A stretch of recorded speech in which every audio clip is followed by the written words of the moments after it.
Over the years, I have seen certain smartphones really hyped up to the next level and other ones that have been filled with controversies, namely after their launch. And today we're looking at the Nothing Phone 3, which really does tick both of those boxes because it's the manufacturer's first flagship device, at least according to its own wording. Now, it also comes with a premium price tag of £799 in the UK, €799 and $799. Yes, I don't know why it's cheaper over the pond. Now, this will give you 12GB of RAM and 256GB of internal storage. Should you want 16GB of RAM or 512GB of internal storage, it'll cost you an additional £100, €100 or $100. Now, in this review, you can see if it's actually worth its price tag, is it truly a flagship, and of course, how it compares to some of its key competitors. So to kick things off, let's talk about what you get within the box. You've got the phone with a pre-applied screen protector, a see-through case which is certainly appreciated and allows you to see the all black or white finish, the latter being pictured, a USB Type-C to Type-C cable, a SIM ejector tool and a safety card. Now, its design is certainly quite controversial, and that's namely due to the odd rear camera placement. It's not quite aligned and will drive certain people's OCD up the wall. I think it does actually stand out over some of the other smartphones out there on the market, although I just think the manufacturer could have done a little bit of a better job designing the actual look of it.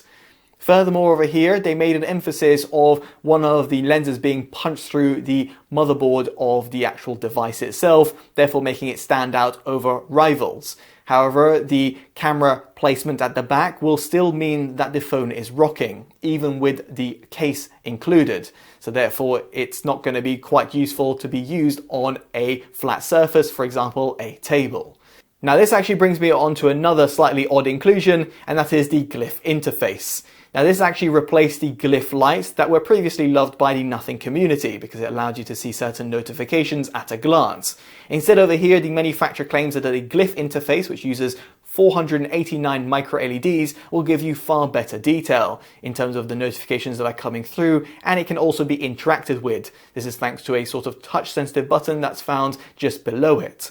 Now, yes, indeed, it does give you more detail, and you can even use it as a mirror as such in order to kind of place your rear camera selfies if that's something that you're going to be doing.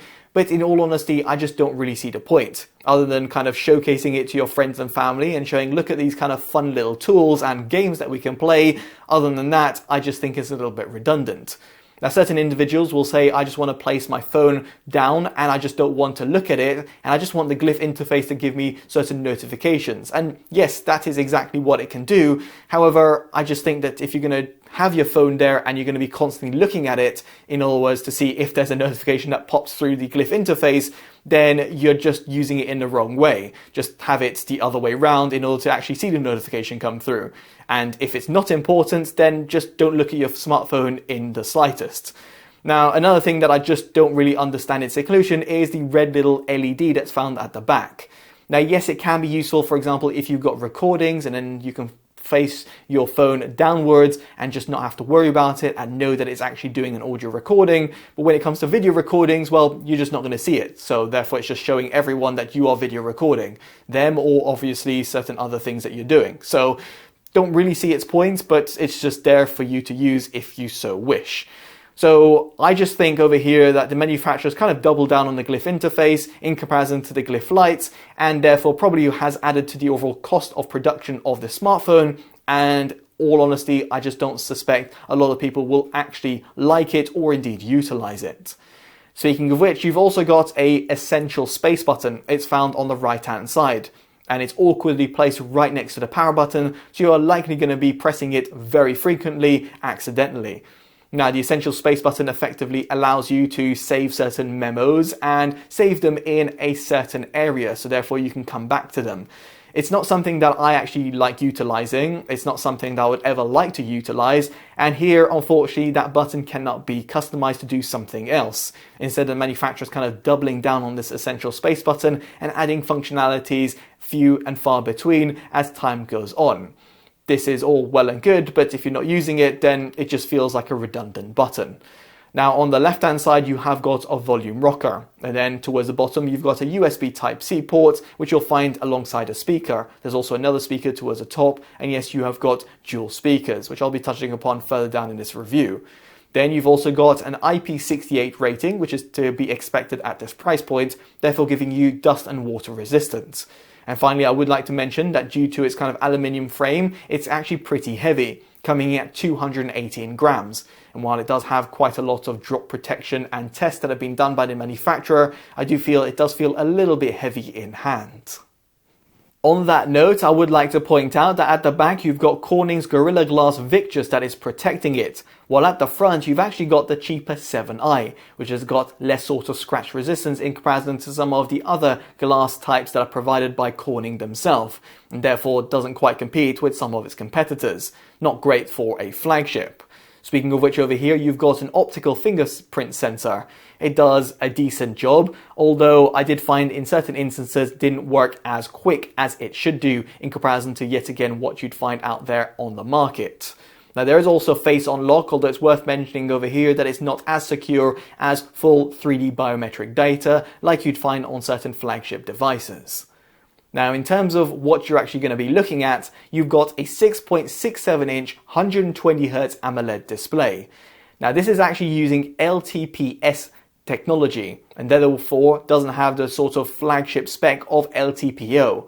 In other words, it's not using the full dynamic range from 1 to 120 Hz and effectively utilizes more power. In terms of the overall resolution, it sits at 1260 by 2800. Yet again, nothing overly to shout about, and yes indeed, it is actually pretty sharp. As for the overall peak luminance, I recorded 762 nits via my calibrator, that is in max and in auto mode, and a minimum of 2.09 nits. Nothing really to, again, shout about, namely if you compare it to some of its competitors, and of course you'll be able to achieve much higher brightness in HDR conditions. In terms of the lower end range, it is worth mentioning over here that you've only got 960Hz PWM dimming.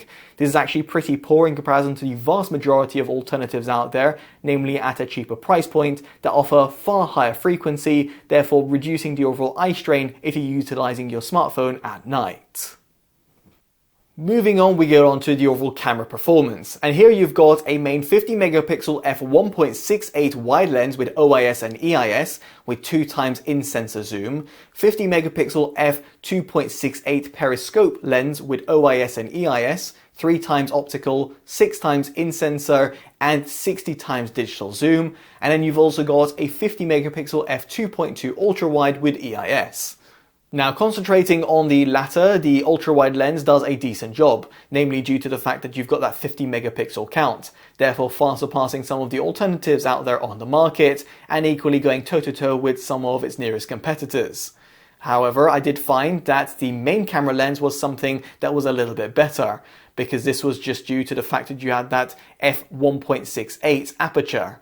And this meant that it actually was able to draw in good amount of light, which really came in clutch in low light conditions. If I was to pair it up with the night mode preset, it actually did a phenomenal job.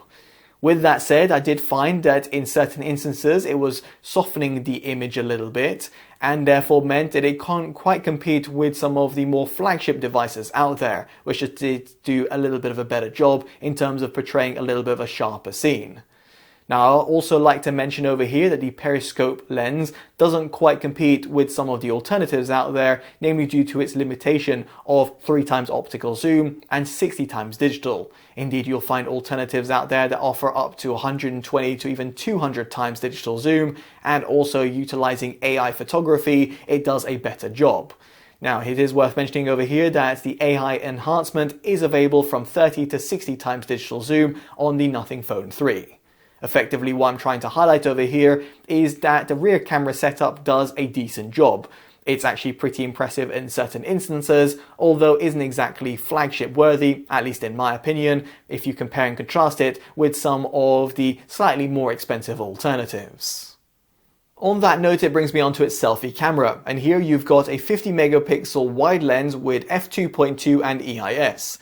Now, I will actually like to say that it was pretty impressive. In terms of my normal lighting conditions, I felt that the selfies delivered a good sort of skin tone. They gave me a good sort of reproduction in terms of what was behind me as well, and therefore the HDR was actually working pretty well. Furthermore, the portraits were actually pretty good as well, and therefore I had no sort of complaints. Furthermore, I was actually further impressed by its low light photography capabilities, where it actually was able to deliver a pretty good scene. Here you can actually utilize the night mode, and also on top of that also put on flash, and this effectively utilizes the phone and lights it up in white before taking a photo. It's a good inclusion like you'd find on certain other devices out there, and therefore means that when it came to taking selfies, well, I had no real complaints. Now on that note, it is actually pretty impressive that you can shoot 4K and 1080p at 30 and 60 FPS using the selfie camera. Yes, indeed, you're not limited to just 1080p like you'd find on a lot of the alternatives out there. This means you can get a sharper image. The stabilization at the front isn't exactly that bad. It's using EIS only, and therefore does do a pretty decent job in normal lighting conditions, although it does slightly struggle in low light conditions. Although the same could be said about a lot of the other smartphones out there in the industry, be it in terms of the flagship or indeed the budget price point. Now, the complaint I have, however, is when it comes to the rear cameras. They can also shoot 1080p and 4K at 30 and 60 FPS, but you can't shoot at 8K, although I do think the latter is a bit redundant. Nonetheless, the overall stabilization, however, is something that kind of I have to draw your eyes upon. See here, it doesn't suffer from the jittering effect like some of the alternatives do, but instead it has this sort of wobbly sort of feel to it, almost like you're getting sort of motion sickness while you're watching this video. It just seems to throw me off quite a lot, and when it came to just running my tests and just walking around, which I suspect a lot of people will be doing with their smartphones, it just didn't really do well for a flagship device. It certainly is not up there with the likes of Samsung and Oppo when it comes to the overall video stabilization. And it's quite a shame because here you have got OIS and EIS to play around with, but it just doesn't seem to have been well utilized by the manufacturer. Speaking of which, it is also disappointing that you've got no portrait video functionality. Indeed, this is something that you'll come across in a lot of alternatives, even at much cheaper price points, and it's disappointing that nothing have not included it in their flagship per se, Phone 3. Now this does actually perfectly bring me on to its chipset performance, because when I saw the specs and also straight away read some of the comments upon launch, it was actually quite disappointing, because instead of using the flagship Qualcomm Snapdragon 8 Elite, the manufacturers opted for Qualcomm Snapdragon 8S Gen 4, which is a step below, and it uses a 4nm manufacturing process. It still has an octa-core, but it has an Adreno 825 GPU. You've got between 12 and 16 gigabytes of RAM to play around with. Now in Geekbench 6, I noticed a score of 2052 and a multi-core score of 6920. As you'll be able to see, it is somewhat mid-tier. As for GFX Bench, it sat between 28 and 301 FPS, which is decent, but again, not quite that impressive. It's good to see that you've got no sort of thermal throttling that's being applied, like I actually noticed on the likes of the Samsung Galaxy S25. Now, in all honesty, I just think over here that the manufacturer should have offered the 8 Elite chip instead.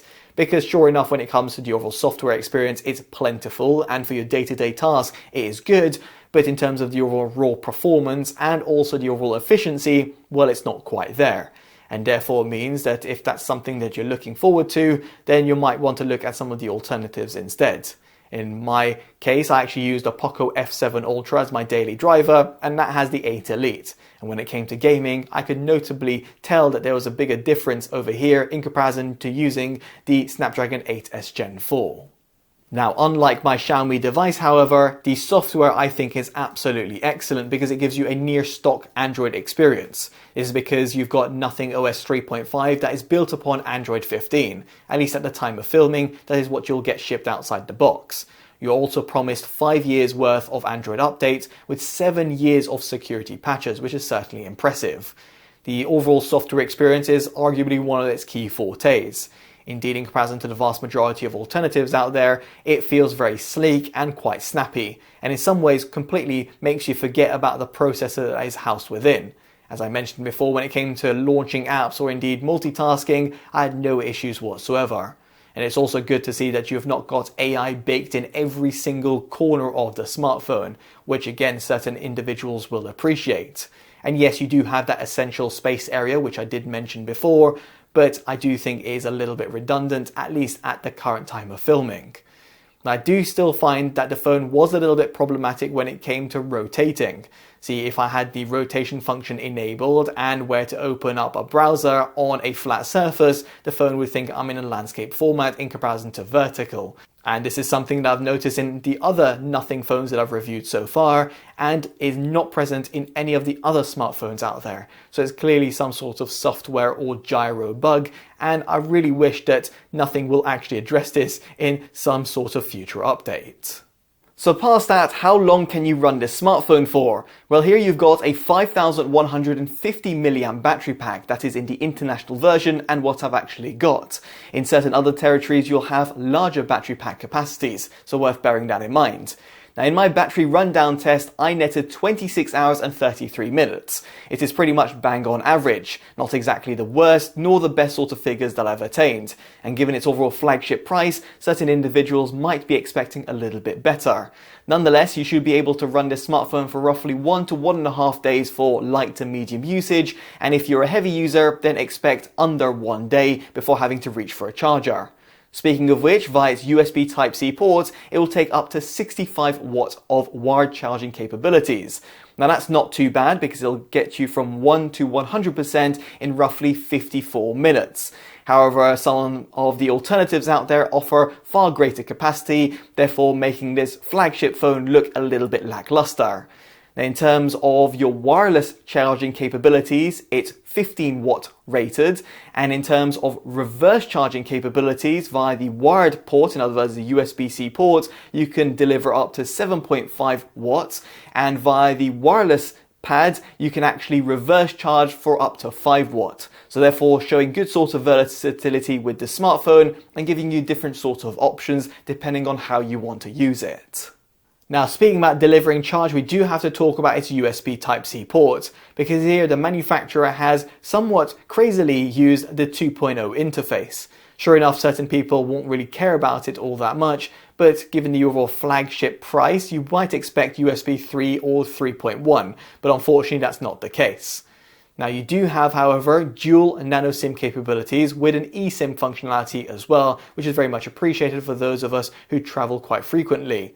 You have NFC, Wi-Fi 7, and also Bluetooth 6.0, with the major codecs supported, such as the likes of aptX, LDAC, among a few others. As for the dual speakers, they're plenty loud, although in comparison to other alternatives out there, I felt that the overall frequency range was actually pretty poor. It sounded a little bit tinny and lacked a little bit of bass. And I couldn't actually find a way of actually fully customizing the speakers themselves, and therefore yet again comparing and contrasting it with some of the alternatives that you can find out there is actually quite disheartening. So with all that in mind, it brings me on to my verdict for the Nothing Phone 3. And indeed it's got a pretty unique design. The Glyph interface, love it or hate it, will be appreciated by certain individuals, although certain others will miss the Glyph lights. As for the display, the battery and the chipset performance, they're pretty much bang on average, and in certain instances are actually a little bit lackluster considering what else you can find out there on the market, especially at this sort of price point. The biggest sort of selling point in my opinion for this smartphone is your overall software experience and the set of cameras at the front and at the back. Indeed, in low light conditions, it actually does do a pretty good job, at least if you're not going to be zooming in. Nonetheless, over here, I do think that its overall price tag is a little bit hard to swallow. If you were to drop it by roughly 100 to 150 pounds, dollars or euros, then suddenly you'd actually have a pretty compelling alternative in comparison to what other phones you can find out there on the market. Some of which I've reviewed will be down in the description below for your own consideration. I also feel that Nothing have really not helped themselves with calling this a sort of flagship device, because in the industry that's kind of known as having the best sort of specifications, and unfortunately that's not quite the case with the Nothing Phone 3. Now nonetheless, I'd be curious to hear your thoughts down in the comment section below, and if you'd pick it over rival alternatives. And of course, if you've enjoyed this detailed independent review, definitely do consider dropping a like, subscribing, and hitting that bell notification. All of which would be greatly appreciated and will allow me to continue delivering honest reviews like this one.